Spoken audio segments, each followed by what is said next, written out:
पाद अष्टोत्तर श्री भक्ति विधान नारायण गोस्वामी महाराज जी के चरणों में कोटि-कोटि दंडवत प्रणाम करती हूँ। परम गुरुदेव जी से उनकी कृपा की वांछा करती हूँ। मैं अपने परम गुरुदेव जय नित्य लीला गौर ओम विष्णुपाद अष्टोत्तर श्री श्री भक्ति श्री रूप सिद्धांति गोस्वामी महाराज जी के चरणों में अनंत कोटि दंडवत प्रणाम करती हूँ। परम गुरुदेव से भी अयोध्या की कृपा की वांछा करती हूँ। मैं अपने शिक्षा गुरु श्री मल्लिकार्जुन के चरणों में दंडवत प्रणाम करती हूँ। यहाँ उपस्थित सभी वैष्णवी के चरणों में मेरा यथायोग दंडवत प्रणाम। हरे कृष्णा।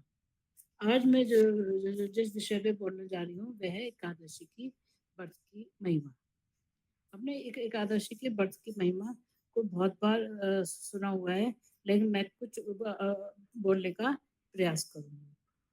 पूर्व जन्मों के संचित कर्मों के पहाड़ को नष्ट करने का सुनहरा मौका है एकादशी व्रत। एकादशी तिथि एक माह में 2 बार आती है। एक कृष्ण पक्ष में आती है और दूसरी शुक्ल पक्ष में आती है। इस प्रकार एक वर्ष में 24 एकादशी तिथि का पालन प्रत्येक मनुष्य को करना अनिवार्य है। एकादशी पालन करने की जो उम्र हमारे गुरुदेव जी बताते हैं वे 8 वर्ष से 80 वर्ष के बीच है। एकादशी तिथि को माधव तिथि भी कहते हैं। एकादशी तिथि भक्ति जननी है। एकादशी तिथि को अन्न ग्रहण करने से बहुत सारे पाप लगते हैं, जिनमें है गो हत्या, ब्रह्म हत्या, माता पिता की हत्या, गुरु हत्या का पाप लगता है। अब एकादशी देवी जो है उनके उत्पन्न होने की कथा में बोलने का प्रयास करती हूँ। एक मूर नामक राक्षस ने कई बार देवताओं को हराया था।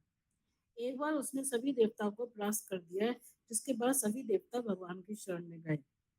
देवताओं की पीड़ा दूर करने के लिए भगवान ने मूर से युद्ध किया।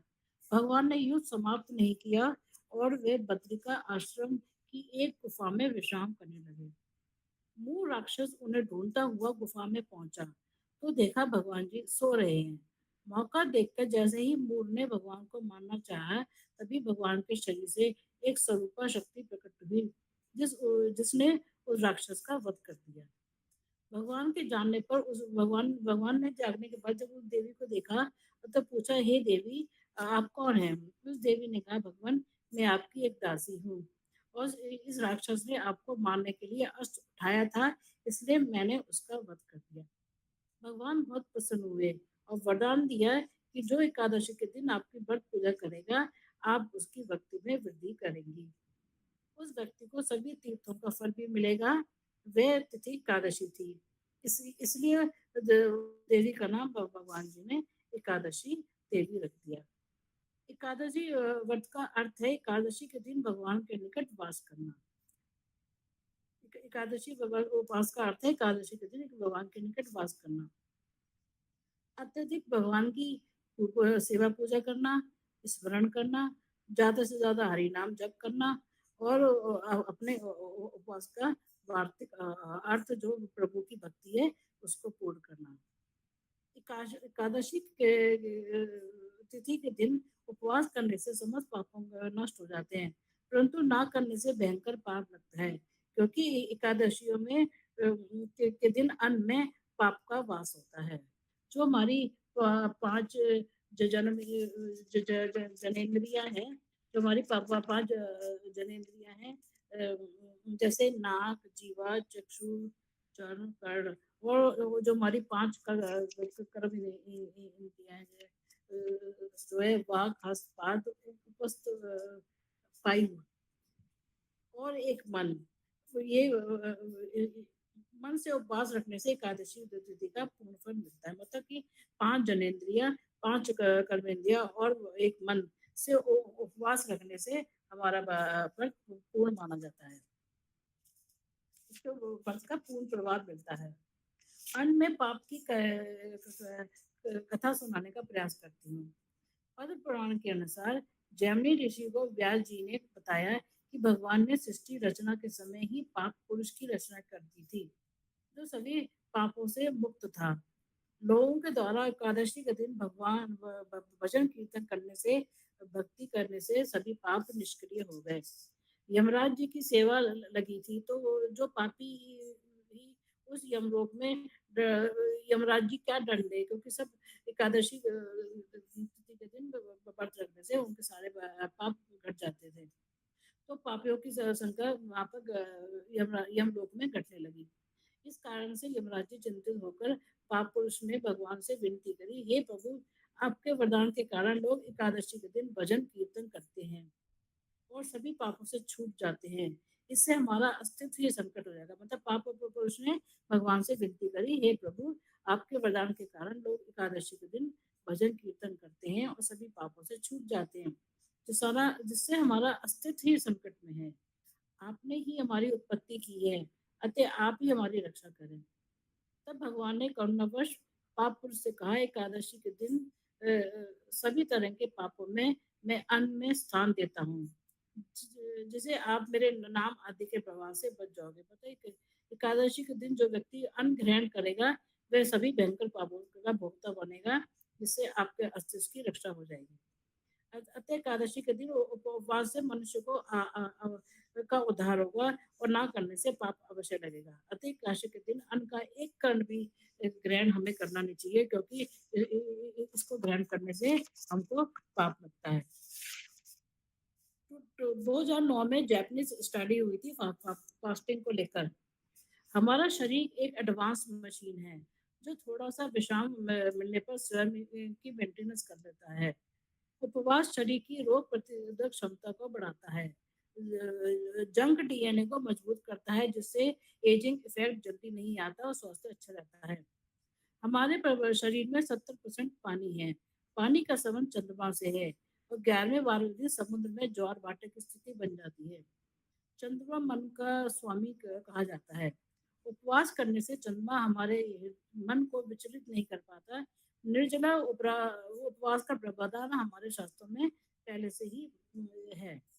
उपवास ना करने वाले को मानसिक रोग व मूड स्विंग की परेशानी इन्हीं 11-12 दिन होती है।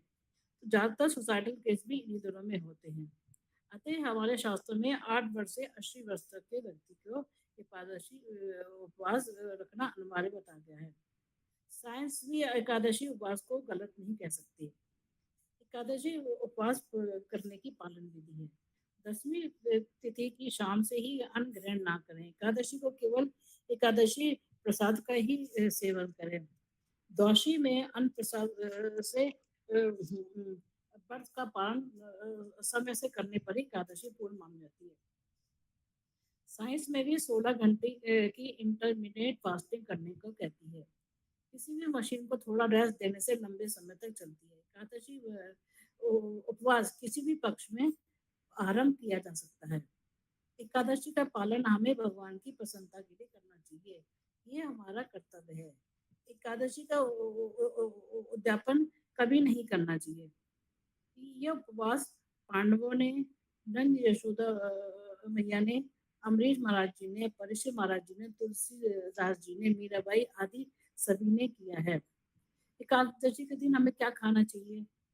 हमें खाना चाहिए आलू, सीताफल, खीरा, दही, पनीर, दूध, काली मिर्च, सेंधा नमक, कुट्टू का आटा, सिंघाड़े का आटा तथा फल खा सकते हैं।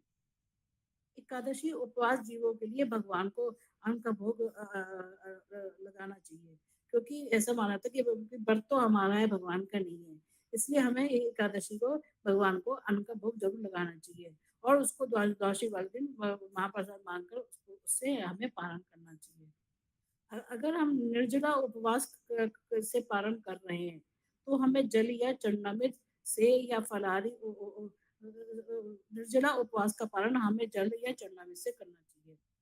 और फलाहारी उपवास जो किया जाता है, वो उसका पालन हमें अन्न से करना चाहिए। पारण के लिए हमें मंत्र बताया हुआ एकादशी व्रत पारण मंत्र। तब प्रसाद स्व कारात् कृतं यतं पारण मया व्रते नानेन संतुष्टे स्वस्ति भक्ति प्रयश में। अर्थात हे भगवान, आपका प्रसाद स्वीकार करके मैं इस व्रत का पालन करने जा रहा हूँ। कृपा मेरे द्वारा पालन किए गए इस व्रत से संतुष्ट होकर मुझे सभी प्रकार का मंगल और आपकी भक्ति प्रदान करूंगी। इसमें बहुत अच्छा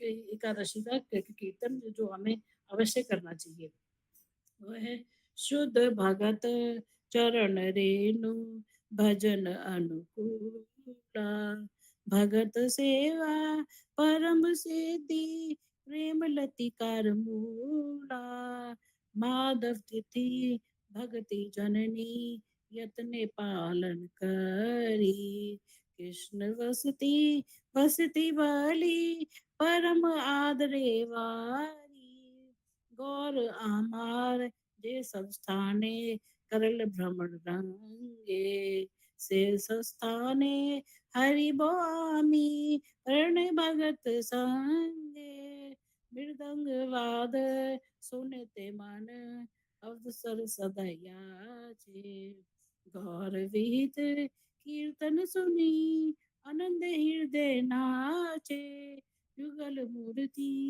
देखिए मोर परम आनंद हाय प्रसाद सेवा करते हैं सकल प्रपंच जय जे दिन ग्रह भजन देखी ग्रह ते गोलोक भाई चरण सीधु देखिए गंगा सुख न सीमा पाए तुलसी देखी चुराल प्राण माधव तुलसी जानी गौर प्रिय शास्त्र सेवन जीवन सार्थक मानी भक्ति विनोद कृष्ण भजने अनुकूल पाए जाए प्रति दिवस परम सुखे स्वीकार करे ताहा शुद्ध भगत चरण रेणु भजन अनुकूल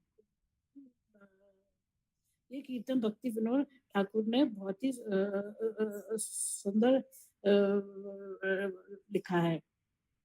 इसका अर्थ है शुद्ध भक्तों की चरण रजी भजन के अनुकूल है। भक्तों की सेवा ही परम सिद्धि है तथा प्रेम रूपी लता का मूल जड़ है।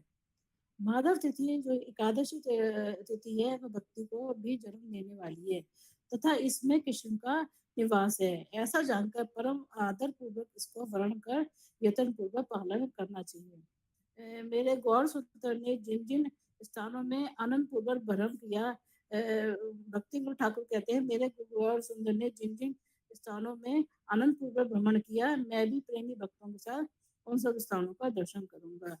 मृदंग की मधुर ध्वनि को सुनने के लिए मेरा मन सर्वदा ललायित रहता है और श्री गौर सुंदर से संबंधित कीर्तन को सुनकर आनंद से भरकर मेरा हृदय नाचने लगता है। वो आगे बोलते भक्ति ठाकुर युगल मूर्ति का दर्शन करके मुझे परम आनंद प्राप्त होता है और महाप्रसाद का सेवन करने से माया को भी जय किया जा सकता है। जिस घर में ये कीर्तन हो रहा था वह घर साक्षात गोलोक वृंदावन बन जाता है।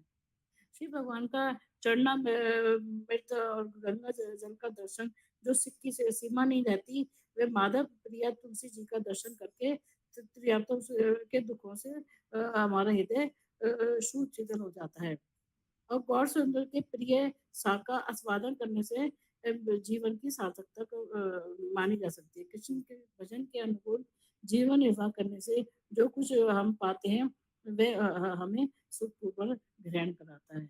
इसलिए हमें एकादशी व्रत का जरूर पालन करना चाहिए। इसी को कहकर मैं अपनी वाणी को विश्राम देती हूँ। वांछा कर्तु कृपा सिंधु पतितनाम पावनो वैष्णव नमः। हरे कृष्ण।